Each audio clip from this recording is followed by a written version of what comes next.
Mamãe, estou com fome. Meu filho me ligou depois de 2 dias sem comer na casa dos avós. Não é nossa obrigação alimentá-lo, meus pais disseram. Então cortei meu apoio a eles e era tarde para perdão. O zumbido baixo do ar-condicionado do quarto de hotel era o único som presente, um ruído branco que deveria me acalmar. Eu estava a centenas de quilômetros de casa, em uma viagem de trabalho, que, em tese, era a culminação de meses de esforço.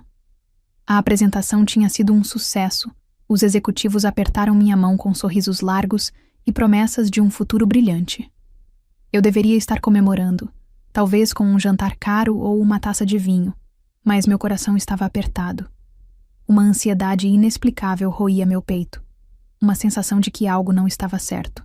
Foi então que meu celular vibrou sobre a mesa de cabeceira, iluminando o quarto escuro com o nome Casa na tela. Era o telefone fixo dos meus pais. Um alívio momentâneo me inundou. Eles estavam ligando para dizer que estava tudo bem com meu filho, Mateus. Eu tinha deixado meu menino de 8 anos com eles, uma decisão que já me custara noites de sono. Alô? Atendi, tentando manter a voz firme, mas não foi a voz dele, nem a da minha mãe que respondeu. Foi um soluço baixo, seguido por uma vozinha trêmula que partiu minha alma em 1 milhão de pedaços. Mamãe! Mateus! Filho, o que foi? Aconteceu alguma coisa?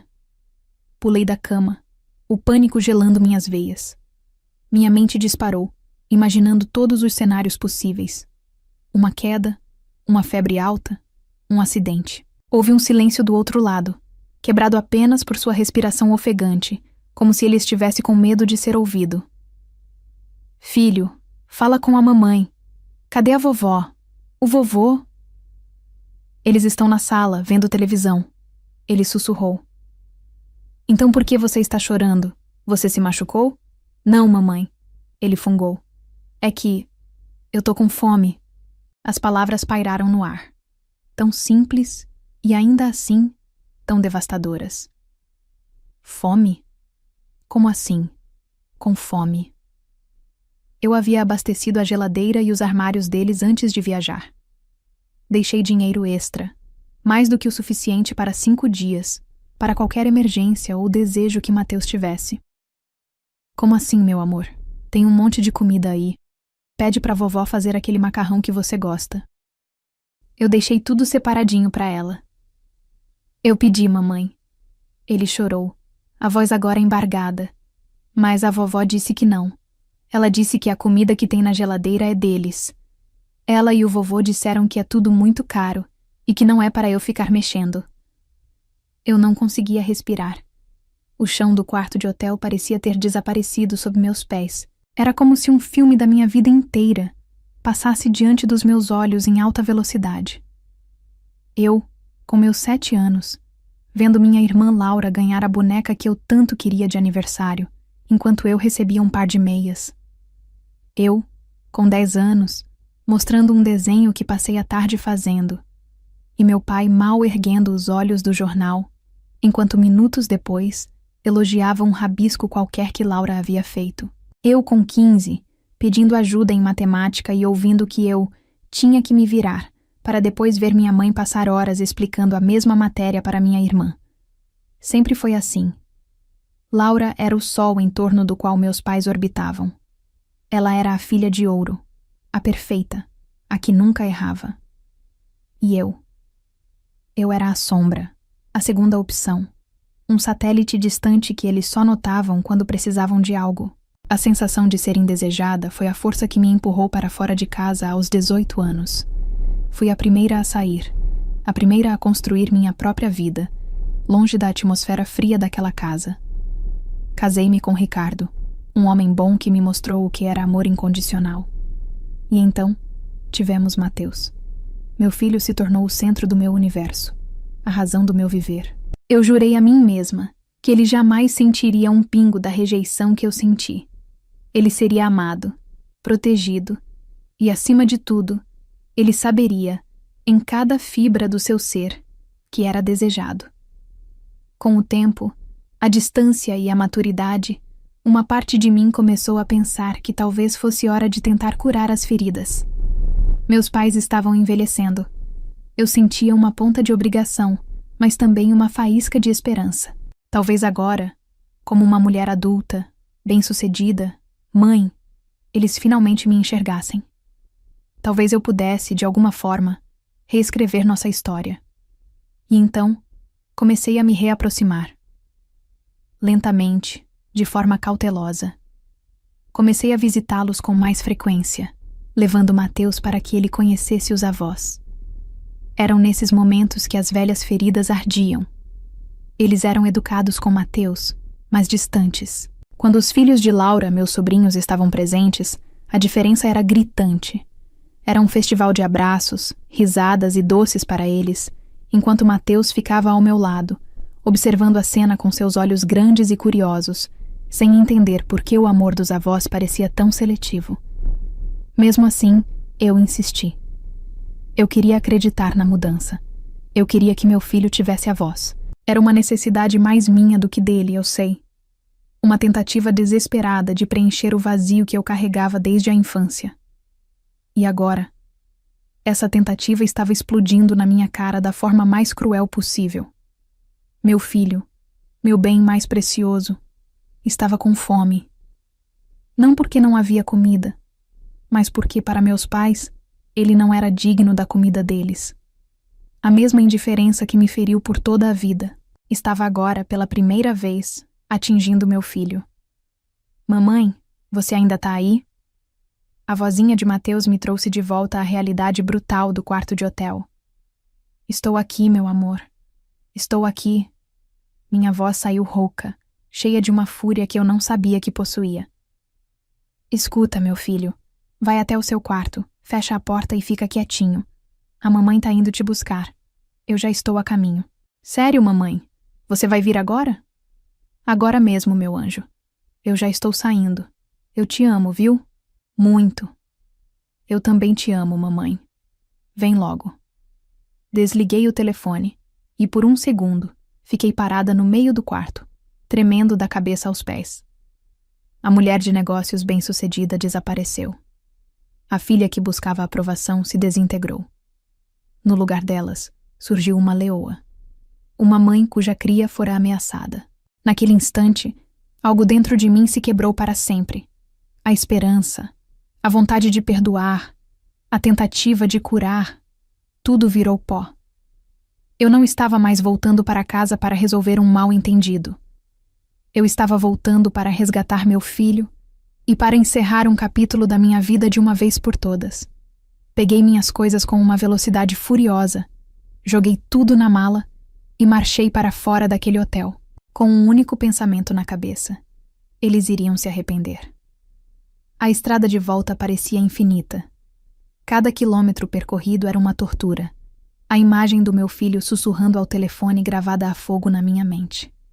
Eu dirigia no piloto automático, o coração batendo uma marcha furiosa contra minhas costelas. A raiva era um combustível quente e amargo, mas por baixo dela havia uma dor profunda. Uma decepção tão avassaladora que ameaçava me sufocar.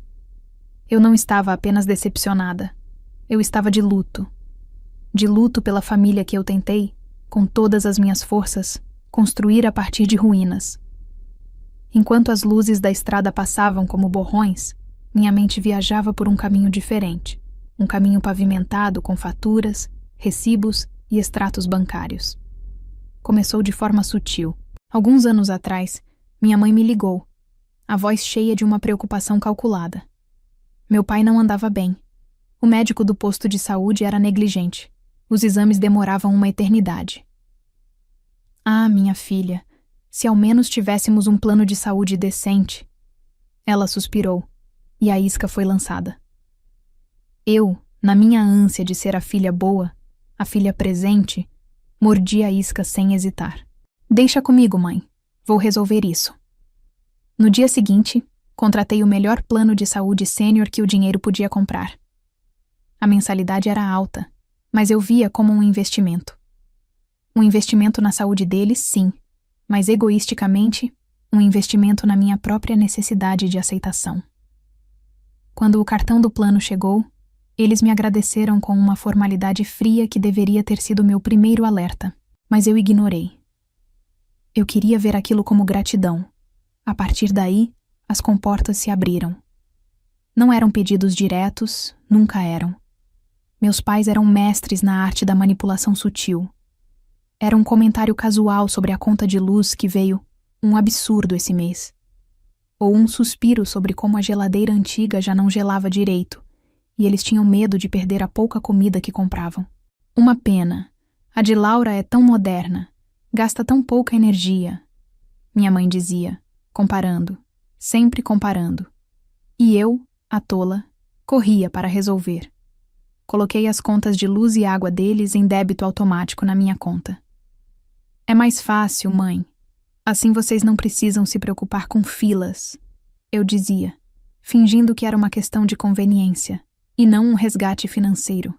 Quando a geladeira deu o último suspiro, eu estava lá, numa loja de eletrodomésticos, passando meu cartão de crédito em 12 parcelas para comprar um modelo novo, moderno, igual ao de Laura. Depois da geladeira, veio a televisão, porque a antiga cansava a vista do meu pai. Depois, um sofá novo, porque o antigo dava dor nas costas. Cada compra, cada conta paga, era um tijolo que eu colocava no muro da minha ilusão. Eu estava comprando meu lugar na família. Estava tentando provar meu valor da única maneira que parecia funcionar, com dinheiro. Eu me convencia de que estava fazendo isso por eles, pela idade, pela necessidade. Mas a verdade nua e crua era que eu estava fazendo por mim. Eu queria que eles olhassem para a geladeira nova e pensassem, Marta nos deu isso. Queria que eles se sentassem no sofá confortável e se lembrassem de mim. Eu queria, desesperadamente, ser mais do que uma nota de rodapé na história da família. Minha irmã, Laura, nunca moveu uma palha. Ela visitava, trazia os filhos para bagunçar a casa, comia da comida que eu, indiretamente, comprava, e era tratada como uma rainha. Ela nunca se ofereceu para dividir uma conta, nunca perguntou se eles precisavam de algo. Não precisava. Ela já tinha o que eu tanto buscava, o amor incondicional deles. O amor que não vinha com um preço. Eu via isso claramente nas reuniões de família.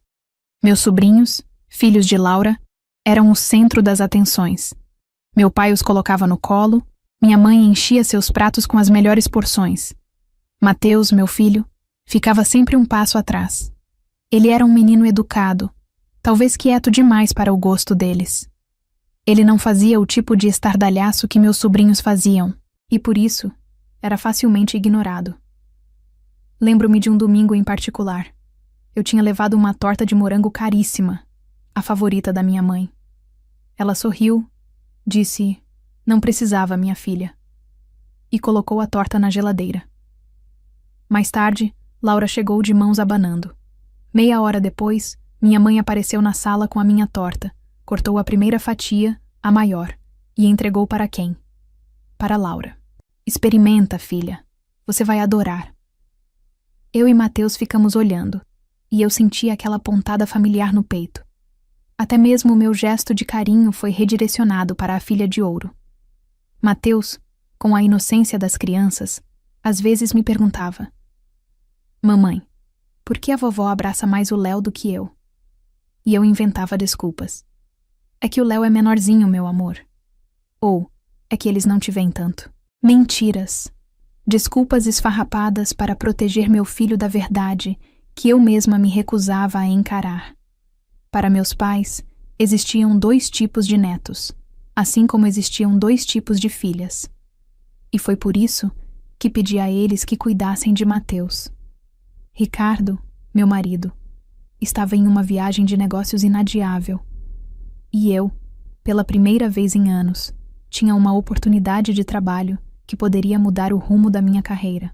Uma conferência de 5 dias em outra cidade. Minha primeira opção foi uma babá, mas a que eu confiava estava doente. Em um ato de desespero e, admito, mais um teste para minha família, eu liguei para eles. A hesitação na voz da minha mãe foi palpável. Ah, Marta, 5 dias? É muito tempo, e o menino é tão quieto. A gente não tem mais idade para correr atrás de criança. Mãe, ele não dá trabalho nenhum, e eu vou deixar tudo pronto. Comida, dinheiro, tudo. É só para ele não ficar sozinho. Houve um suspiro longo, dramático. Está bem, traga o menino, a gente dá um jeito. A forma como ela disse, o menino, como se ele fosse um pacote a ser recebido, e não o próprio neto, deveria ter me alertado, mas a necessidade falou mais alto. Eu os convenci, e a mim mesma, de que seria uma boa oportunidade para eles criarem um laço com Mateus, sem a minha presença ou a de Laura para interferir. Que ironia! Eu estava, na verdade, servindo meu filho em uma bandeja para que eles pudessem mostrar, da forma mais inequívoca possível, o quanto ele não significava nada para eles. Cada presente, cada conta paga, cada sacrifício que fiz, não era para estreitar laços. Era o preço do ingresso para um show onde eu nunca seria a estrela. Era a taxa de manutenção de uma relação que só existia na minha cabeça. E agora, o custo dessa ilusão tinha se tornado alto demais. Tinha custado a fome e as lágrimas do meu filho. E isso eu jamais perdoaria. A estrada à minha frente finalmente começava a se iluminar com as luzes da minha cidade. Eu não estava mais voltando para a casa dos meus pais.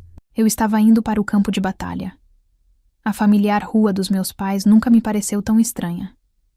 As árvores, as casas, tudo parecia parte de um cenário de filme, distante e irreal.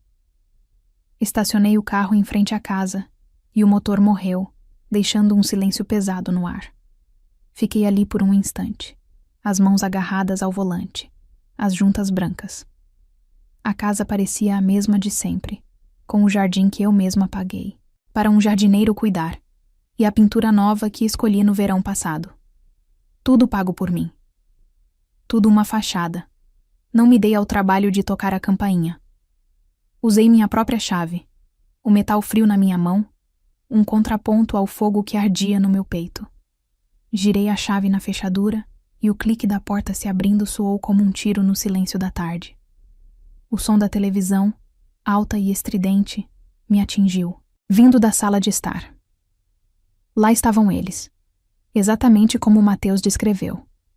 Meu pai, reclinado no sofá novo que eu parcelei em 10 vezes, e minha mãe, em sua poltrona, com os pés para cima, ambos hipnotizados pelo programa de auditório que passava na TV de tela plana que eu dei de aniversário de casamento a eles. Eles não me ouviram entrar. Não notaram minha presença. Seus rostos estavam banhados pelo brilho azulado da tela, indiferentes a tudo mais. Por um segundo, a raiva deu lugar a um vazio gélido.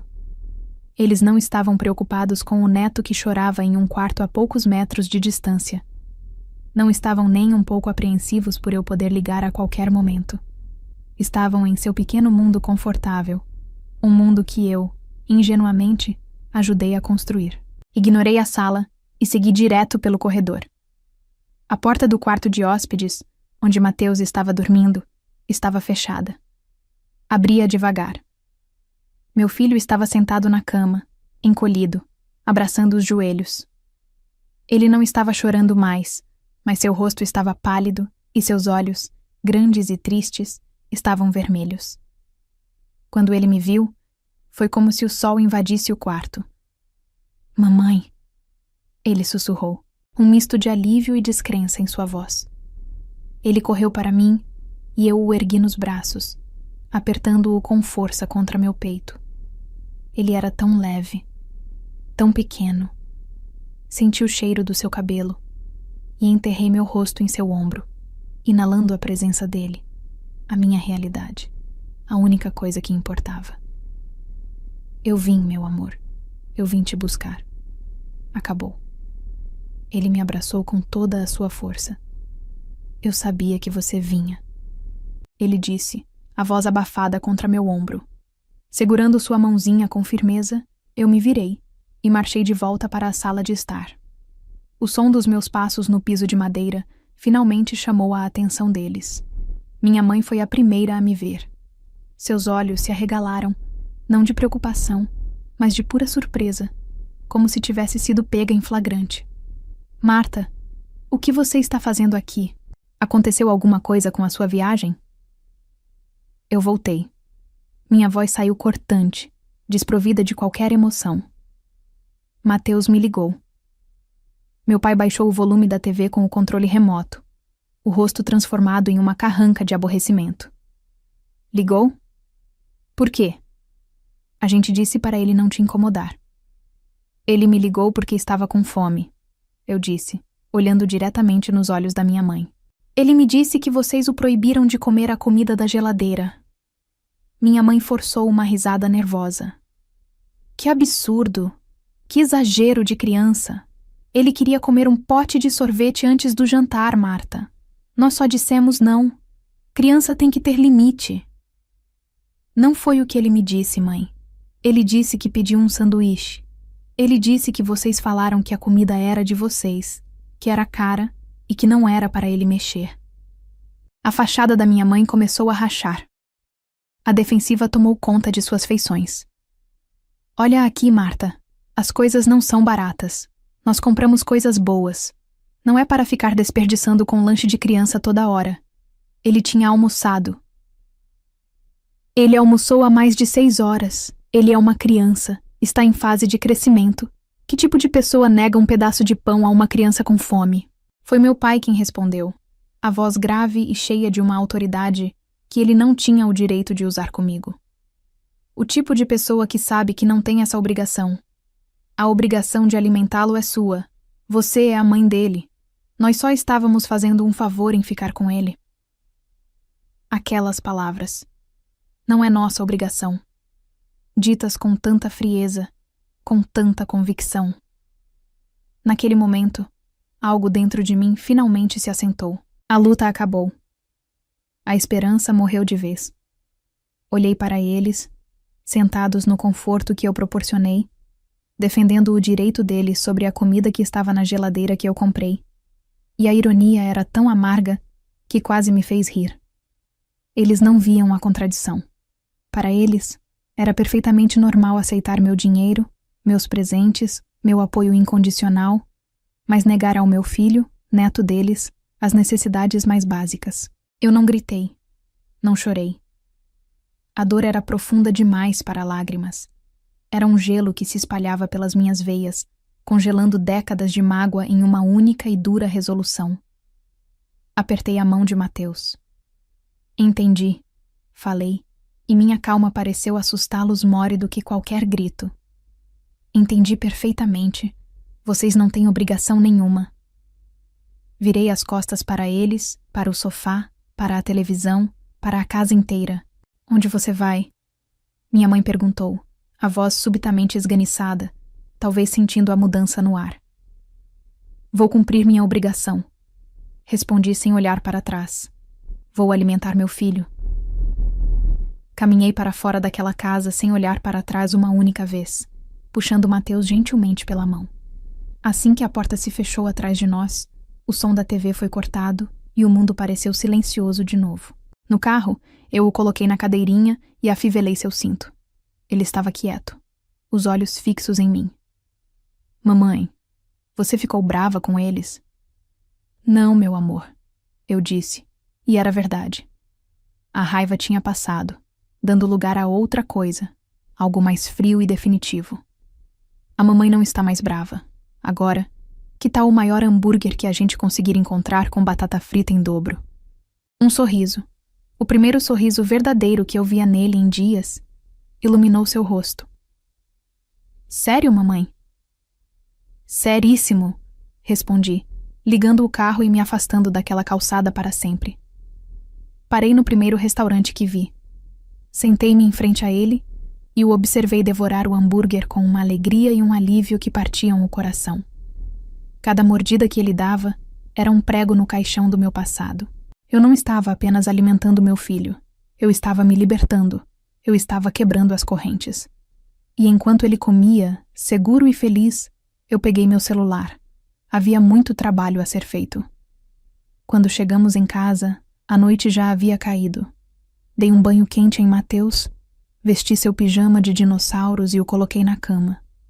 Ele adormeceu quase instantaneamente, um sono pesado de quem finalmente se sentia seguro. O peito dele subia e descia em um ritmo tranquilo, o rosto sereno, sem nenhum vestígio do medo que eu tinha ouvido em sua voz horas antes. Vê-lo dormir em paz no seu próprio quarto, na sua própria cama, foi a única confirmação que eu precisei.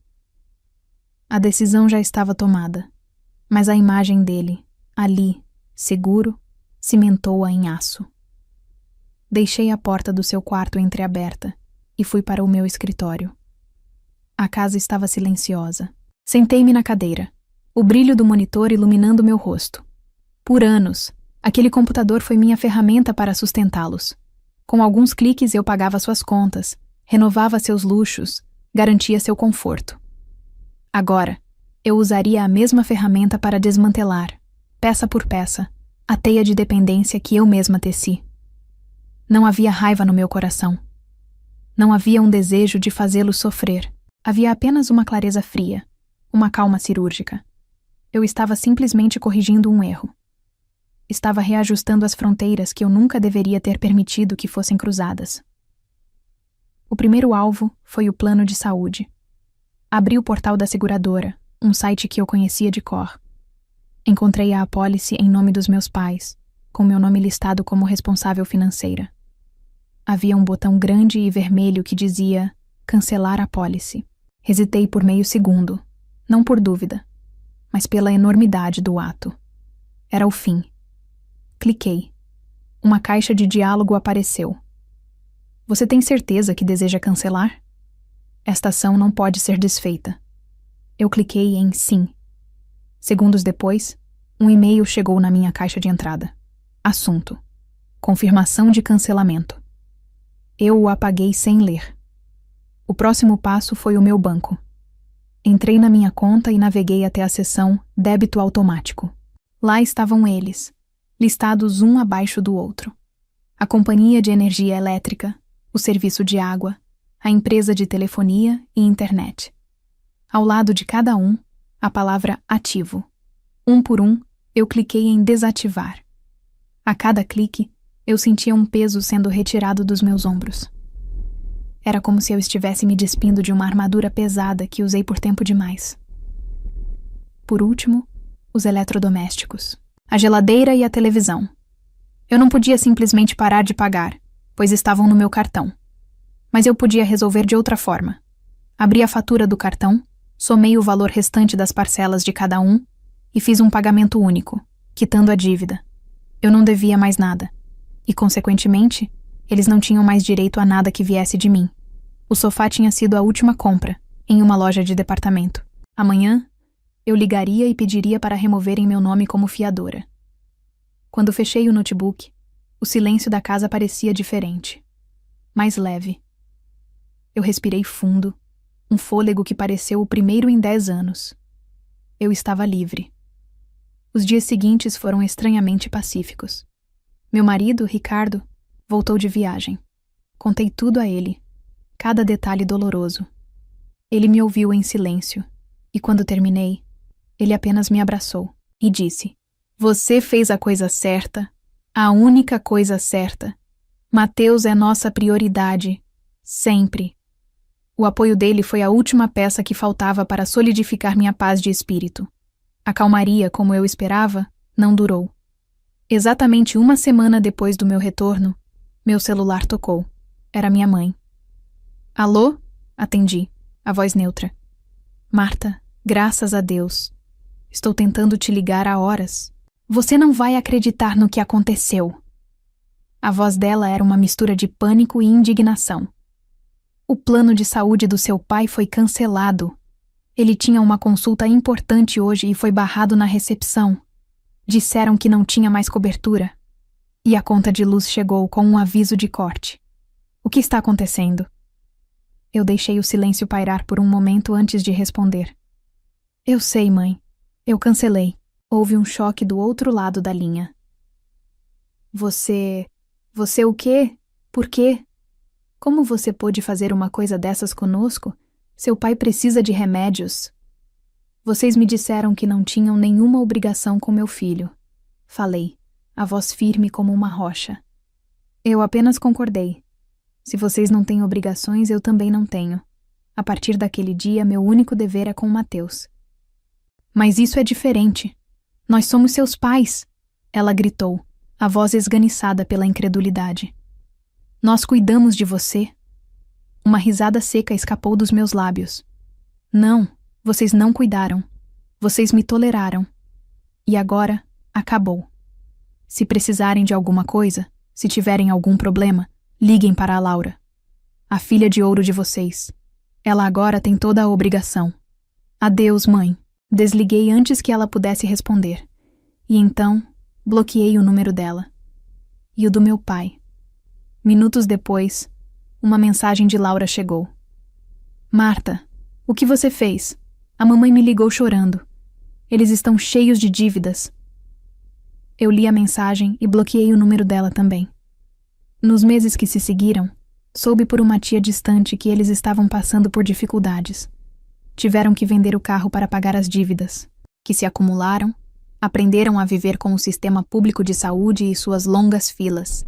E a filha de ouro, Laura, aparentemente não estava disposta a sacrificar seu padrão de vida para sustentá-los como eu fiz por tanto tempo.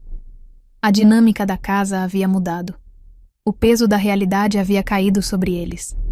Eu não sentia alegria com isso, mas também não sentia pena. Eu sentia nada.